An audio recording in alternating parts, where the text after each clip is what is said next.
This is why I purchased a grease gun, because these things never work. So this is what we got here. This is a New Holland LS 185B, and I brought it out to do some service on it yesterday, and now I can't start it. Started just fine yesterday. So here, I got the seat belt plugged in.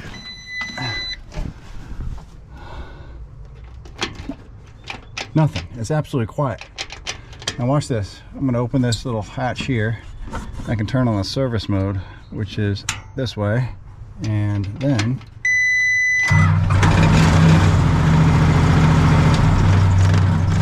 starts up just fine. So I'm turning this off.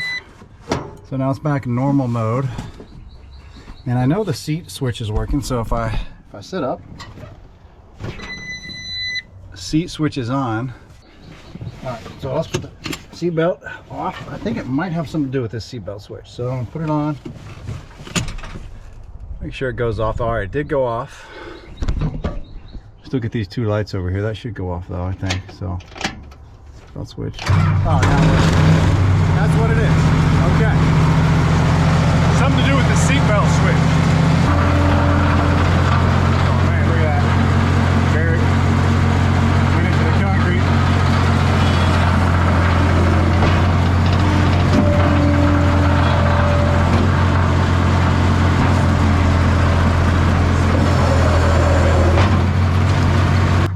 I knew that as soon as I turned on the camera it would start working. You got to see the seatbelt switch come off, I guess, for it to work. Don't know why it wasn't coming off. Maybe I got a bad connection down here in the seatbelt. Could be, but that's what you want to see, just the parking brake on. So I think it'll start again. So what I was doing out here was just doing a little maintenance, greasing all the joints and portions here. There wasn't, this one down here wasn't taking grease right here, because that Zerk was clogging it up, and it was actually cracked, so I went ahead and replaced that. Looks like there's a couple more I need to grease up here. I missed these. Let me just do that now.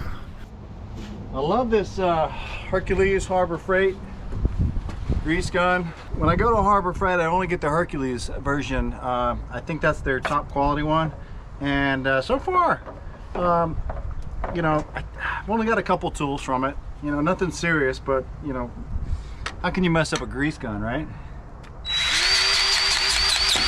Oh crap. Oh man, this is not grabbing. It's just, all right, so we might have a problem here. These might be these might need to be replaced as well. It's just kicking the grease gun off. It's not even just grabbing there. I shouldn't be able to pull it off. Oh yeah, look at all this grease I wasted here. All right, let's try this again. Hasn't been greased in a while. All right, so, all right, that's on there. Now, come on, work for me this time.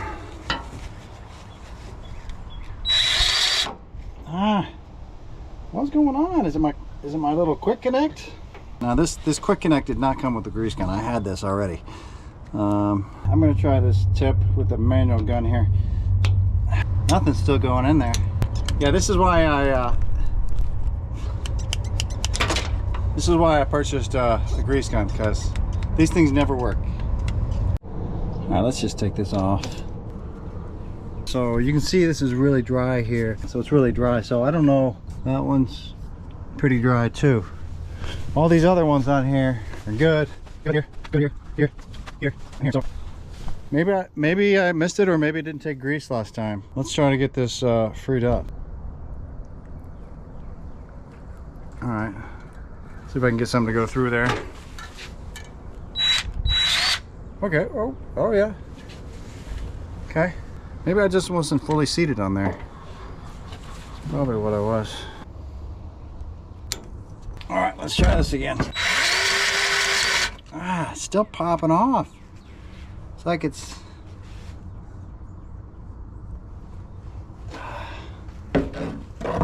All right, that is on there.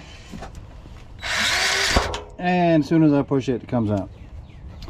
What is going on? Cannot get anything in there. Thing just kicks off. no, cannot get grease in there no matter what. That's not a good thing, especially on a joint like this. No, nothing's going on. I'm just wasting all this grease. Might have to take this whole cylinder off. Not that I want to do that. All right, I've taken this zerk out, and I've also taken this zerk out here, and I was poking around in there, and it's just like hardened grease. It's almost like rubber, so nothing is going to go through there. So I do think I'm going to have to pop this cylinder out. Whoa. I think if I take the cylinder out, then clean it out, then I can I'll be able to grease those ports. So I'm not quite sure how to get the cylinder out. I've had someone come out here and take one of these cylinders off a few years ago, and I believe they punched it out with like a long rod or something. So I need to probably unscrew this, and then I think there's a sleeve in there that I need to punch out. So let's give that a try. All right, so here's my other favorite tool from Harbor Freight. This guy I got recently. Don't know how I live without this, but let's try to take these bolts off here. I'm gonna come in right here. I think this is a 3/4 inch and a 3/4 inch on this side, so yeah, I'm gonna have to hold that. There we go. Ooh, that might need to be replaced. It's got a little rusty in there. All right, I'm gonna do the other side now.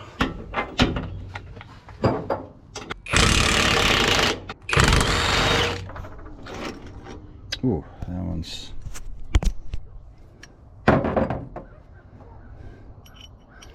All right, so we got these two out. I'm wondering, I probably just need to punch this out now. How can I punch that out? Let's see. Come on. The washer got stuck in there. Okay, so the washer goes in. All right. I see what's got to be pushed out. It's got to be just small enough to go in the first hole, big enough to hit the rim on the second one. So that's what I need. I need a pipe that can fit through there, yet still hit that other piece out. Okay, well that's it. All right, so I found this old piston, and this, I don't even know what this is called, but let's see if this is the right size. Okay, no, it's slightly too large. And I found this rod. Yeah, it's about the same width as this bolt here. Maybe I can just grab the edge of it and jam it out. So, you know, maybe just get it through that first edge, and then see there. See, it hits the edge there. I could stick it all the way through, but I just hit the edge. Maybe this will work here.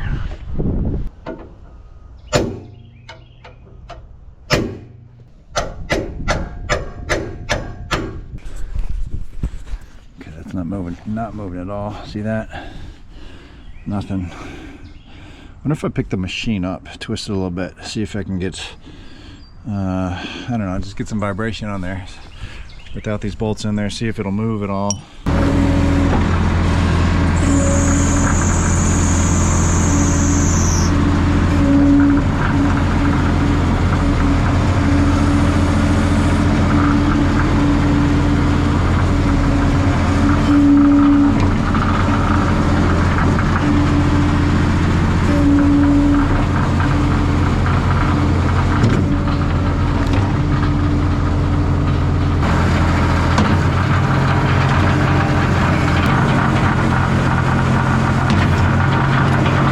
So you can see there wasn't really much movement in here. It moves just a little bit. So I guess it's not a real critical joint, but it would be nice to get this out and be able to grease it. I'll try a different technique here.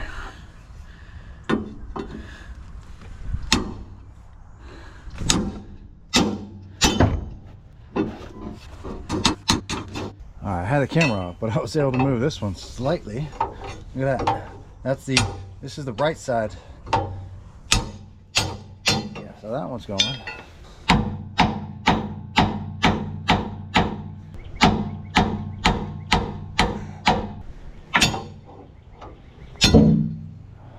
able to get that out. All right. So there you go. It's a little tapered in there. So this is what I was trying to hit on the other side to punch it out. And you can see there is no grease right there. Put some on here, manual.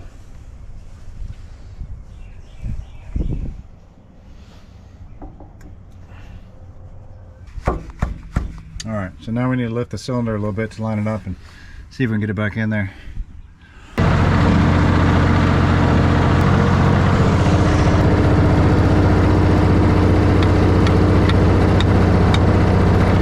All right, that was pretty easy.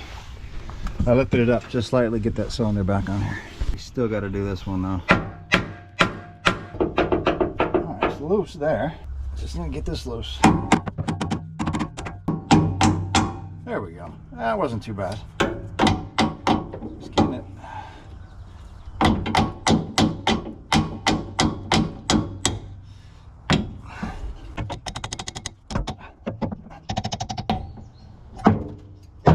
All right. Yeah. A little bit of old grease in there. Get the Zerk back in here. All right, let's pump a little bit of grease in here. Going in.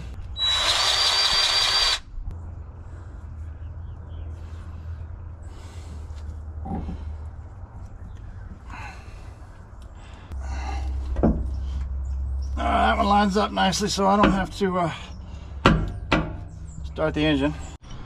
All right, so I got the 2 washers on. All right, through here. Okay, get the nut started on here.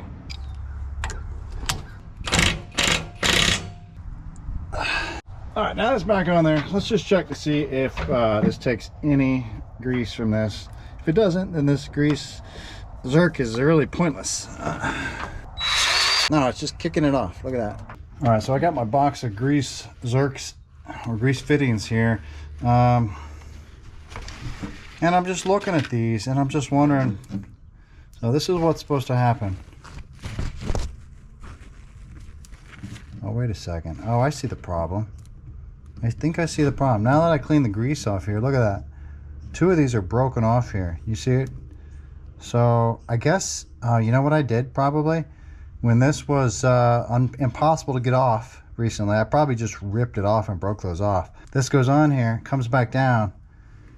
It pushes it to the side and then just comes off. And this should theoretically hold it on there. So looks like this little handy fitting needs to be replaced because that's broken off there. Okay, so I think we figured out why I wasn't taking grease.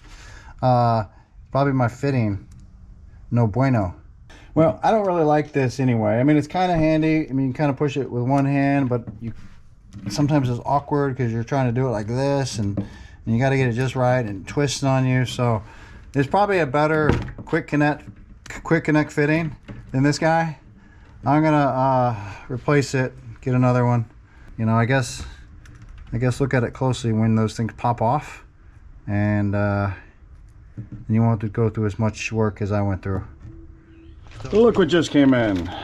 We got a new grease coupler, and we will get rid of this one, the faulty one, and get this one on here. Gonna open? I guess it opens. You push it in. All right, we'll give it a try.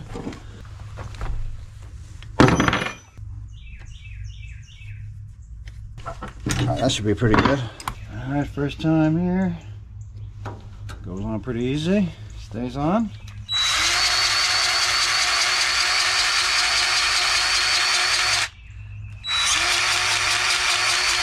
There we go. Grease is coming out. That worked. The other one, and I see grease coming out there.